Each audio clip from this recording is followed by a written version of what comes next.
은혜 받을 말씀은 누가복음 22장 54절에서 62절까지 말씀입니다. 누가복음 22장 54절에서 62절까지 말씀입니다.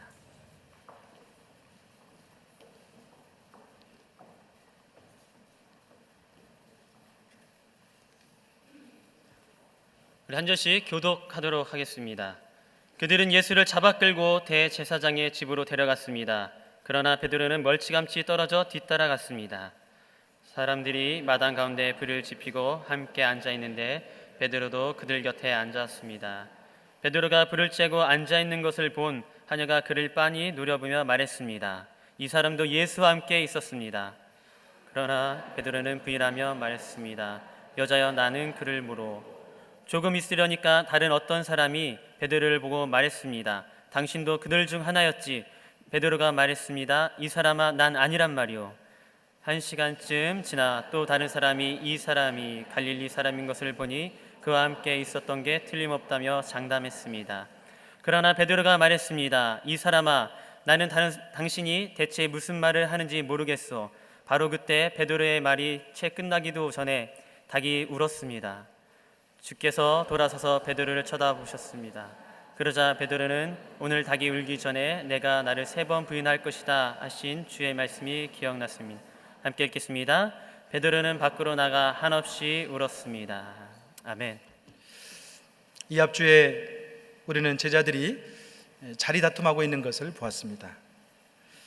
제자들은 공생애 동안에 예수님에게 많은 걸 배웠지만 어찌된 일인지 그 배움은 뒤로 하고 자리 다툼 가운데 한참 싸우는 그런 것을 볼 수 있었어요.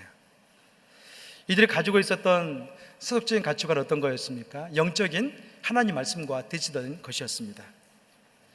예수님께서 이들이 그런 마음을 갖기를 원했을 겁니다. 하나님 나라의 복음을 전하기 위해서 서로 협력하고 사랑의 공동체를 만들기 원했지만 그들은 도리어 경쟁의 공동체로 만들어가는 그런 양상이었습니다. 자, 그때 예수님 어떻습니까? 분명하게 이 제자들에게 이야기했습니다. 너희들에게는 영광과 너희들의 명예와 모든 자리가 이 땅에 있는 것이 아니라 하나님 나라에 가면 그곳에 있다. 그렇게 말씀하셨습니다. 29절과 30절 말씀을 같이 한번 읽어볼까요? 이 앞주의 말씀입니다.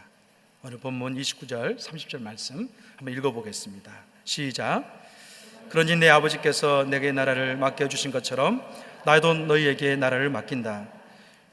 너희는 내 안에 들어와 내 밥상에 앉아 먹고 마시며 보좌에 앉아 이스라엘 12지파를 심판하게 될 것이다.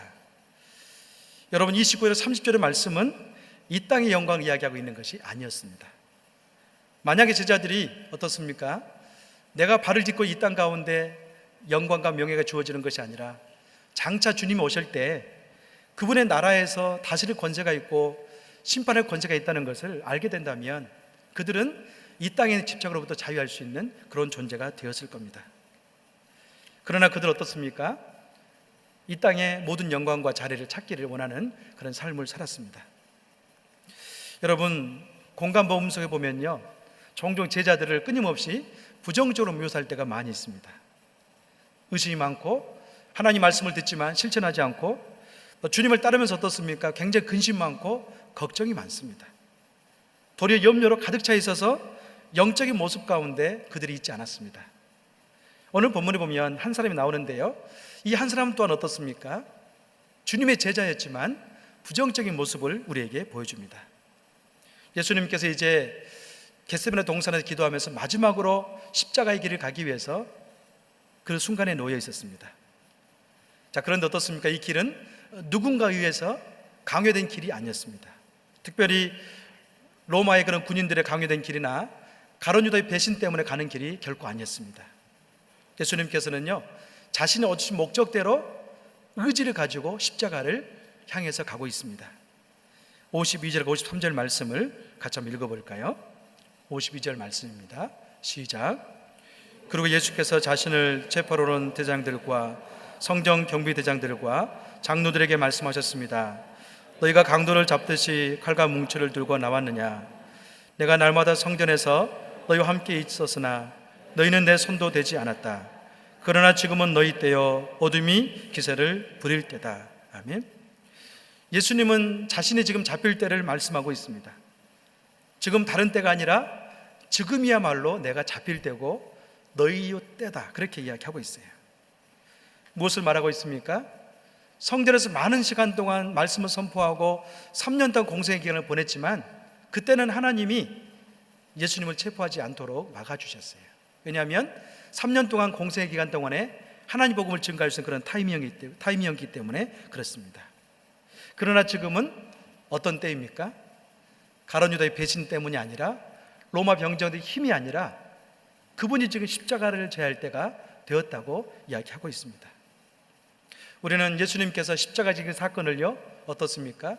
무력해서 힘이 없어서 그냥 진 사건이 아니라 하나님께서 허락하셨고 또 예수님이 어떻습니까? 자발적으로 그 길에 갔다는 것을 이해하셔야 됩니다.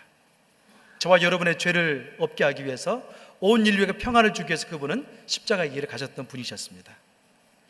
자, 그런데요, 이 과정 가운데 베드로가 큰 실수한 것이 오늘 본문에 나와 있습니다. 예수님께서는 베드로를 굉장히 사랑했었죠. 또 한 가지는 거의 수제자로 여겼습니다. 그래서요, 중요한 장소 갈 때마다 또 중요한 사건이 있을 때마다 누구랑 동행합니까? 베드로를 데리고 다녔어요. 그렇지만 베드로 같은 경우는 오늘 본문에 보니까 그렇게 사랑을 많이 받았지만 실수를 범하고 있습니다. 3차의 실수를 범하고 있는데 1차는 어떻습니까? 어떤 하녀가 그에게 다가옵니다. 이 사람도 예수 함께 있었습니다, 그렇게 말합니다. 그때 베드로는 어떻게 말합니까? 여자여, 나는 그를 모르오, 그렇게 부인했어요. 자, 두 번째 실수는 무엇이었습니까? 또 다른 사람이 베드로에게 말합니다. 당신도 그들 중에 하나였지, 그렇게 말했어요. 이 사람아, 난 아니요, 난 아니란 말이요, 그렇게 또 거절합니다. 세 번째 실수는 무엇입니까? 이 사람이 갈릴리 사람인 걸 보니 그와 함께 했던 사람이 틀림없습니다, 그렇게 이야기했어요. 자, 그때도 동일하게 자기는 아니라고 예수님을, 그 관계를 거절하고 있는 것을 오늘 본문에 보았습니다. 여러분, 베드로는 어떤 사람이었습니까? 베드로는 정말로 예수님께서 어떤 일이 있을 때마다 호언장담했던 사람이었습니다. 어떻게 호언장담했어요? 주님, 당신에게 어떤 일이 있으면 제가 감옥 아니 죽음이라도 같이 가겠습니다. 그렇게 굉장히 호언장담했던 사람이 바로 베드로였습니다. 그러나 여러분 어떻습니까? 오늘 본문에 보면 그 모습이 전혀 온데간데 없습니다. 우리는 여기서 한 가지 발견할 수 있는 게 있는데 그것은 뭐냐면 신앙생활 어떤 겁니까? 자신의 결단을 통해서 완성된 것이 아니라는 것을 알 수 있습니다. 많은 사람들이 신앙생활 할 때 그런 마음 갖습니다. 내가 주님을 이제 믿었기 때문에 어떤 일을 감당할 수 있겠다, 그런 마음을 갖지만 실상은 우리 인생을 보면 그렇지 않을 때가 너무나 많아요. 나는 열심히 기도하고 헌신해 있겠다고 고백했지만 내 마음과 자리는 그런 곳에 있지 않을 때가 참 많이 있습니다. 죄를 지을 때가 많이 있고요, 또 연약한 가운데 빠질 때가 많이 있고 시험 들 때가 참 많이 있습니다. 사랑하는 여러분, 그러나 하나님께서는 베드로가 자신이 고백했지만 또 실수를 범하지만 어떻습니까? 그 실수에도 불구하고 그냥 그 자리에 두지 않습니다. 결국에는 하나님 사랑을 통해서 다시 변화시켜서 일꾼이 되게 하는 하나님 은혜를 오늘 본문을 통해서 봅니다. 여러분, 그 전에 우리가 한 가지 생각할 수 있는 것은 베드로가 어떻기 때문에 실수를 범했는가, 그 실패의 원인을 한번 생각해 보기를 원합니다. 베드로에게는요, 오늘 본문에 나타나 있는 실패의 원인이 두 가지입니다. 첫 번째는 무엇입니까? 베드로는 기도할 타이밍에 기도하지 않았기 때문에 실수를 범하고 말았습니다. 마가복음 14장 36절과 38절 같이 한번 읽어보겠습니다. 36절입니다. 시작. 예수께서 말씀하셨습니다. 아버지여, 아버지께서는 모든 일이 가능하시니 이 잔을 내게서 거두어 주십시오. 그러나 내 뜻대로 하지 마시고 아버지의 뜻대로 하십시오. 그러고 나서 제자들에게 돌아와 보시니 그들은 자고 있었습니다. 예수께서 베드로에게 말씀하셨습니다. 시몬아, 자고 있느냐?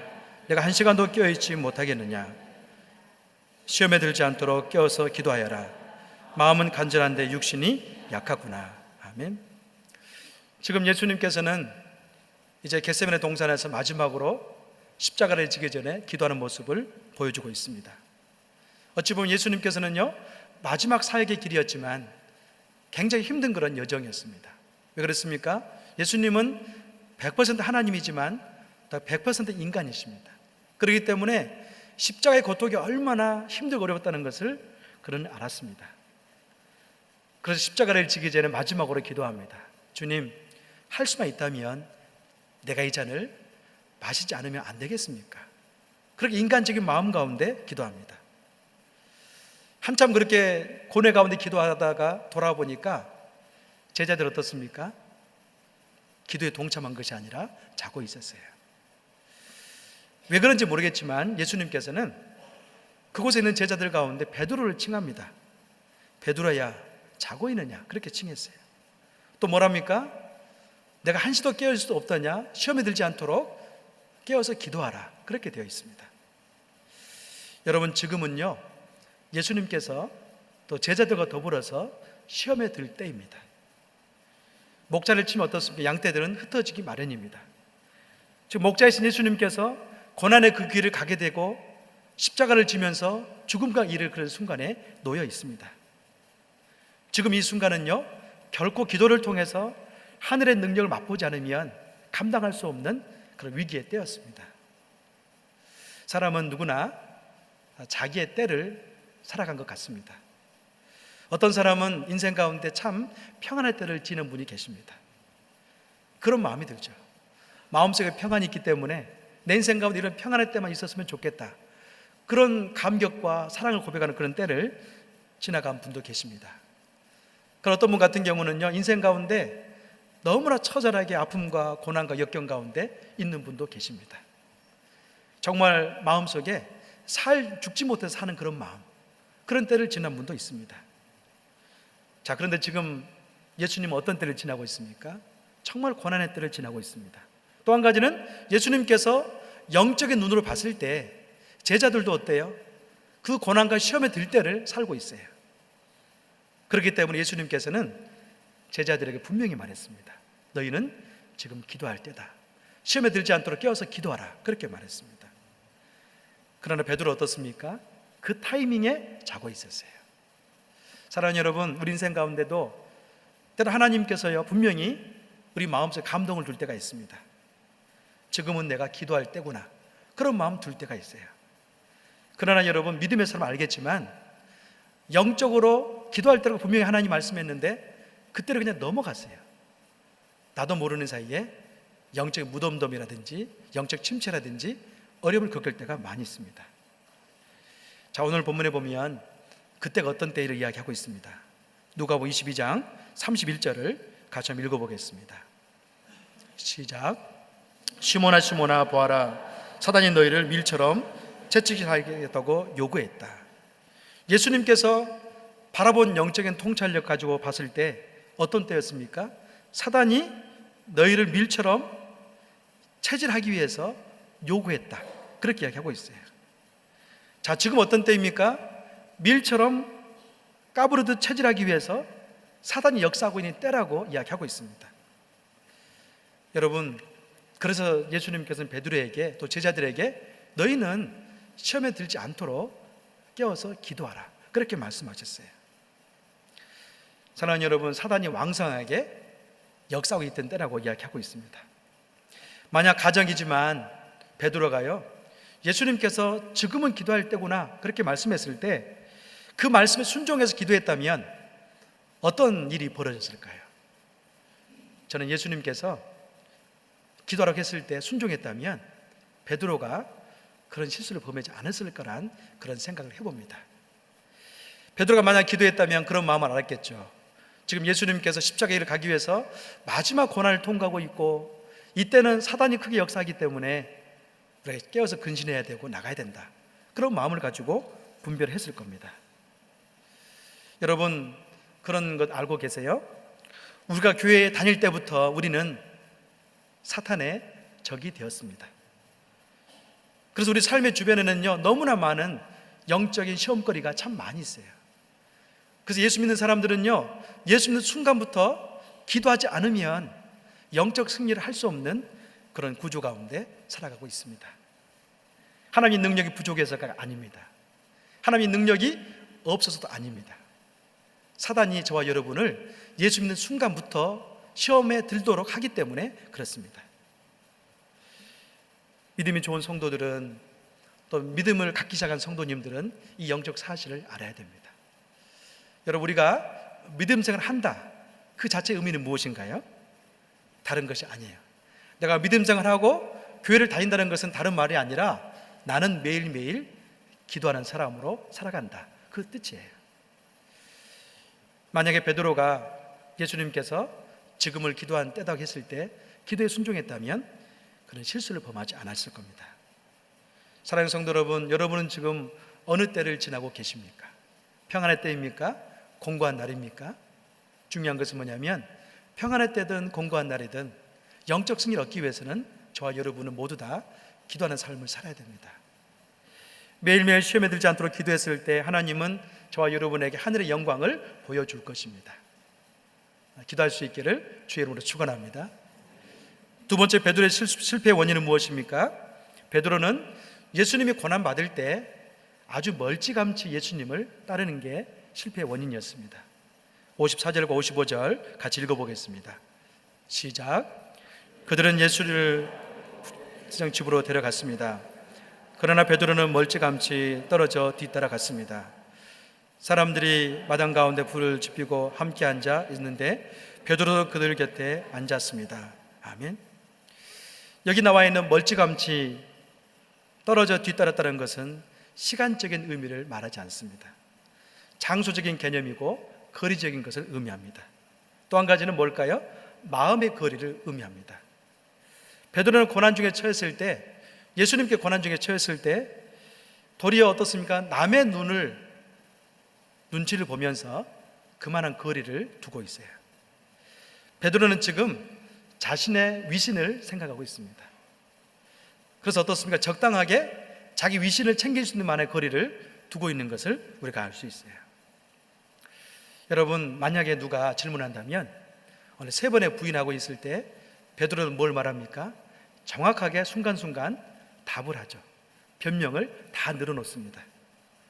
변명을 들어놓을 만한 그 거리를 측정한 다음에 예수님 따르고 있는 베드로의 한계를 우리가 볼 수 있습니다. 여러분, 종종 동물의 왕국을 많이 보시죠? 텔레비 보면 동물의 왕국을 볼 때가 있습니다. 그때 보면 맹수들이 항상 공격하는 무리가 있어요. 어떤 무리를 공격합니까? 제일 앞장서서 달려가고 있는 산양이나 어떤 양이나 또 들소를 공격하지 않습니다. 이 맹수는요, 항상 공격할 때 이 앞서가고 있는 그 무리를 공격하지 않고 또 가운데 무리도 공격하지 않아요. 항상 공격할 때는요, 제일 뒷부분에 처져 있는 사람, 처져 있는 그 동물을 공격합니다. 왜 그렇습니까? 이 맹수가 아는 거예요. 처져 있는 동물을 공격했을 때만이 확률이 높다는 것을 알고 있어요. 마치 그런 것처럼 베드로가 지금 어떻습니까? 아주 멀찌감치 예수님을 따르고 있는 것을 보게 됩니다. 이익이 되고 보호가 되고 축복이 될 때는 아주 가까이 따랐습니다. 그때는 질문할 때마다 옳은 답을 착착 냈습니다. 그러나 예수님께서 어떻습니까? 고난의 때에 그는 멀리 떨어지고 있는 것을 볼 수 있어요. 여러분 어떻습니까? 주님을 따를 때 가까이 따릅니까? 그렇지 않으면 좀 멀찌감치 따르고 계십니까? 제가 목회하다 보면 어떤 분 같은 경우는 그게 느껴질 때가 있습니다. 아, 저분은 정말로 열정적이구나. 또 한 가지는 저분 어떤 일이 있으면 먼저 주님께 기도하고 답을 얻는 분이구나. 그렇게 느껴지는 성도가 있는 반면에 또 어떤 분 같은 경우는 신앙의 그런 영적 진보라든지 하나님 말씀 순종이라든지 그런 부분은 좀 멀리 있는 분이 계세요. 여러분, 사도 바울은 선교여행하면서 많은 교회를 개척하지 않았습니까? 자, 그런데요, 사도 바울이 이 개척한 많은 교회 가운데 유독이 칭찬한 교회가 있었습니다. 그 교회는 어떤 칭찬을 받았냐면, 내가 고난 가운데 복음을 전하다 고난이 당했을 때 너희들은 나를 버리지 않고 함께 고난에 동참한 교회가 되었다. 그렇게 칭찬한 교회가 있었어요. 자, 그 교회가 어떤 교회였습니까? 무슨 교회였습니까? 빌립보 교회였어요. 빌립보서 1장 7절에 그렇게 말씀합니다. 같이 한번 읽어보겠습니다. 빌립보서 1장 7절입니다. 시작. 여러분 모두에 대해 내가 이렇게 생각하는 것이 마땅한 것은 내가 여러분을 마음에 품고 있기 때문입니다. 이는 내가 사슬에 매었을 때나 복음을 변호하고 확증할 때나 여러분 모두가 나와 함께 은혜에 동참한 사람들이 되었기 때문입니다. 아멘. 여러분, 빌립보 교인들을 향해서 바울이 칭찬하고 격려하고 있는데 그것은 다른 것이 아니었어요. 영적인 리더가 어떻습니까? 투옥되어지고 감옥에 있을 때 이들의 마음은 한결 같았어요. 도리어 바울이 없기 때문에 그들이 앞장서서 복음을 증거하고 또 증언하고 확장시키는 그런 경험을 그들이 쌓아나갔습니다. 그러나 베드로는요, 이제 제자 삶의 마지막 부분에 와 있는데 3년 동안 함께 동르고 동락했던 예수님을 부인하고 있는 것을 저와 여러분에게 보여줍니다. 사랑하는 여러분, 곰곰이 생각해 보면 지금 베드로는 예수님 편에 섰다가 마귀의 편으로 넘어가고 있습니다. 사단은 베드로를 밀 까부르듯 시험에 넣고 있는 것을 우리가 보았습니다. 왜 베드로는 이런 엄청난 실수와 죄를 범했을까요? 우리가 이야기했던 것처럼 그는 멀쩡하게 주님을 따랐기 때문이고, 또 한 가지는 기도할 타이밍에 기도하지 않았기 때문에 그런 실수를 범했습니다. 오늘 본문에 보면 이제 세상 사람들은 이 정도 실수하면 끝나지만 또 한 가지 희망이 우리에게 보여주고 있습니다. 오늘 본문 61절과 62절 마지막으로 같이 한번 읽어보겠습니다. 시작. 주께서 돌아오셔서 베드로를 쳐다보셨습니다. 그러자 베드로는 오늘 닭이 울기 전에 내가 나를 3번 부인할 것이다 하신 주의 말씀이 기억났습니다. 베드로는 밖으로 나가 한없이 울었습니다.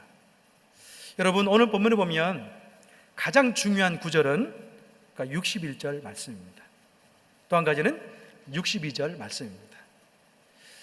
엄청나게 주님의 사랑을 많이 받았고 또 수제자로 인정받았던 베드로가 큰 실수를 범하고 죄를 범했지만 어떻습니까? 하나님께서는 여전히 베드로를 사랑하고 있는 것을 오늘 본문에서 볼 수 있어요.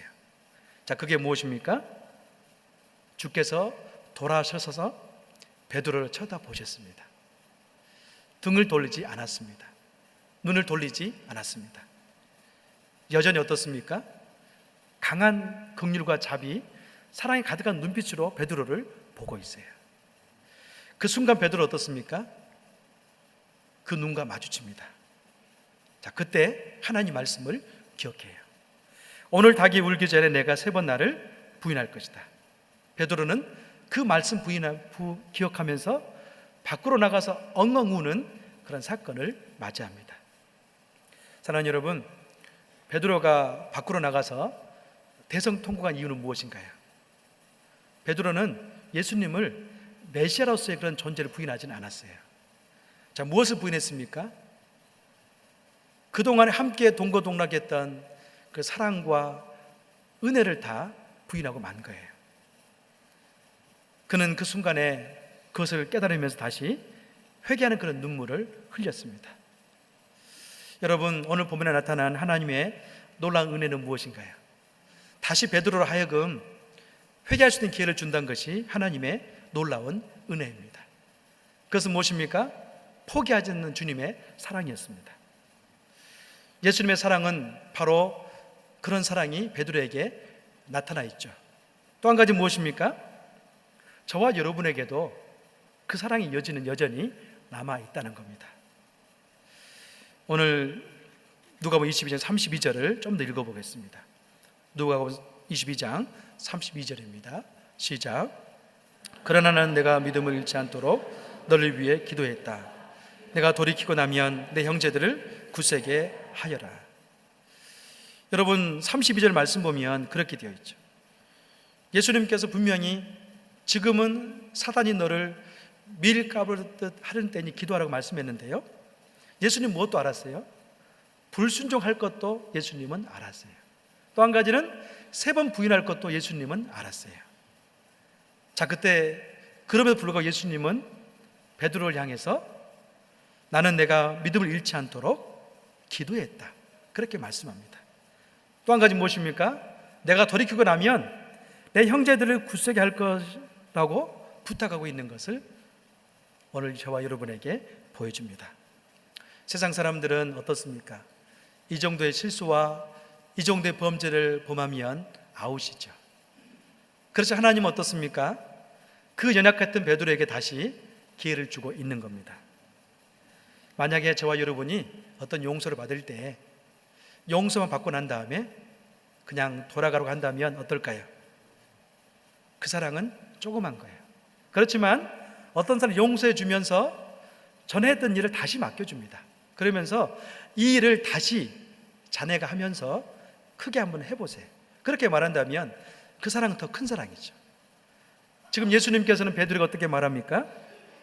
그냥 용서할 뿐만 아니라 내가 돌이키고 나서 내 형제들을 더욱더 굳세게 하라고 말하고 있는 겁니다. 예수님은 베드로에게 다시 더 큰 사명을 맡기고 있는 그 은혜를 나타내 보여주고 있어요. 사랑하는 성도 여러분, 오늘 베드로가 닭이 울기 전에 3번 예수님 부인했고 닭 울음소리 난 후에 그는 회개하고 돌아섰습니다. 그때 어떻습니까? 그는 다시 많은 일들을 맡기면서 그의 길을 가게 하는 것을 보게 돼요. 여러분, 예수님께서 베드로에게 이 순간에 사랑을 베풀었는데요, 이 사랑의 진가는 언제 나타납니까?